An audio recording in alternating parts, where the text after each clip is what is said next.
Assalamualaikum warahmatullahi wabarakatuh. Nama saya Rizky Indrianti dengan NIM 24650056 dari kelas B. Pada video kali ini saya akan mengerjakan tugas yaitu mereview materi dari mata kuliah mikrokontroler yang berjudul Mikrokontroler Komponen Elektronika. Elektronika merupakan bagian penting di dalam kehidupan kita. Elektronika adalah ilmu yang mempelajari tentang listrik, arus lima yang dioperasikan dengan cara mengontrol aliran elektron atau partikel pembuatan listrik dalam suatu alat.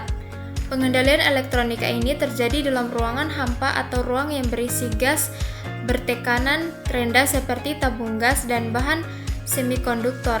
Penerapan elektronika adalah pada alat-alat listrik di rumah kita hingga skala yang lebih canggih seperti pada komputer dan robot, industri dan servis robot atau robot pelayan. Pada sistem digital seperti perangkat Arduino umumnya perangkat elektronika digital bekerja sebagai membutuhkan input tegangan rendah 3,3 volt dan 5V atau standar dengan maksimal sekitar 6V agar komponen digital tidak rusak. Untuk memahami Arduino dan pemrograman robot, maka konsep dasar elektronika perlu kita kuasai. Yang pertama yaitu resistor. Resistor adalah komponen elektronika yang berfungsi untuk menghambat arus listrik. Resistor digunakan agar arus yang mengalir ke komponen tidak berlebihan sehingga mencegah kerusakan. Selain itu, resistor juga dapat digunakan sebagai pembagi tegangan. Nilai hambatan resistor dapat diketahui melalui gelang warna yang terdapat pada badan resistor. Contohnya ada di sebelah kanan gambar. Kemudian ada kapasitor. Kapasitor adalah komponen elektrik yang berfungsi untuk menyimpan muatan listrik. Salah satu jenis kapasitor adalah kapasitor keping sejajar. Kapasitor ini terdiri dari dua buah keping metal sejajar yang dipisahkan oleh isolator yang disebut dielektrik. Bila kapasitor dihubungkan ke baterai, kapasitor terisi hingga beda potensial antara kedua terminalnya sama dengan tegangan baterai. Jika baterai dicabut, muatan-muatan listrik akan habis dalam waktu yang sangat lama, terkecuali bila sebuah konduktor dihubungkan pada kedua terminal kapasitor. Kapasitor ada yang berpolarisasi dan tidak. Kapasitor yang umum digunakan adalah elektronik kapasitor atau elko dan kapasitor mylar dan keramik. Berikutnya ada dioda.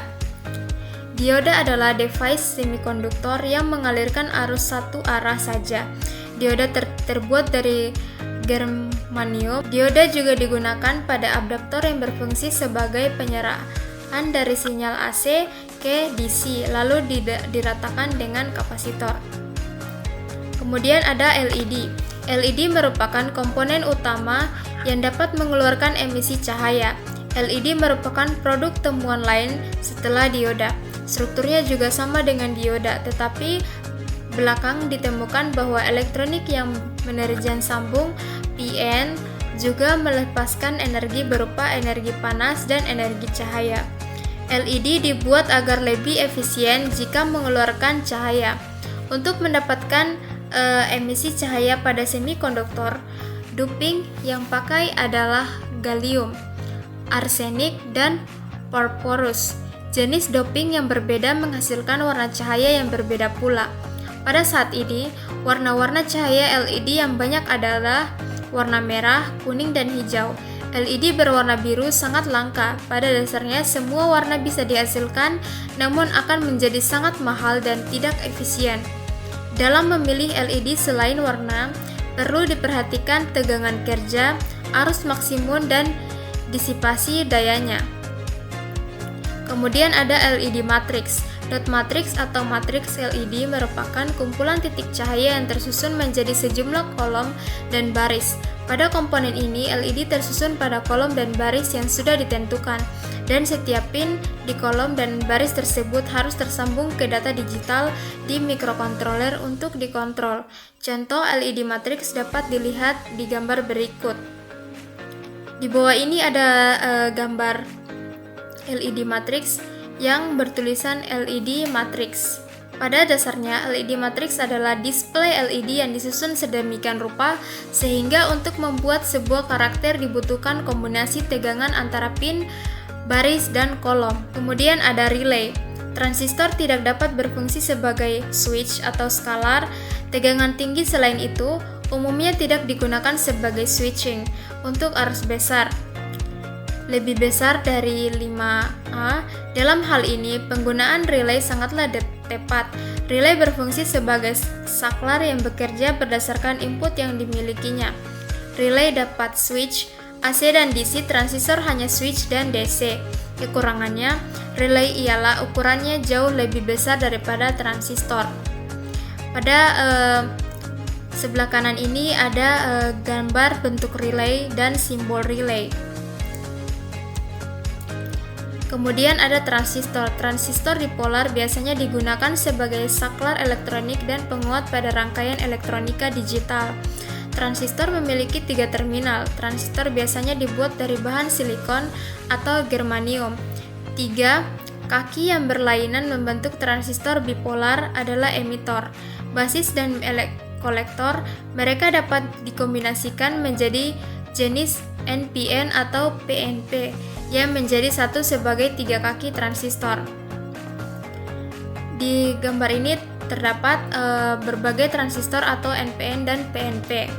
Rangkaian standar transistor dengan input tegangan fin dan cara pemberian tegangan seperti penguat ditunjukkan pada gambar 1.7.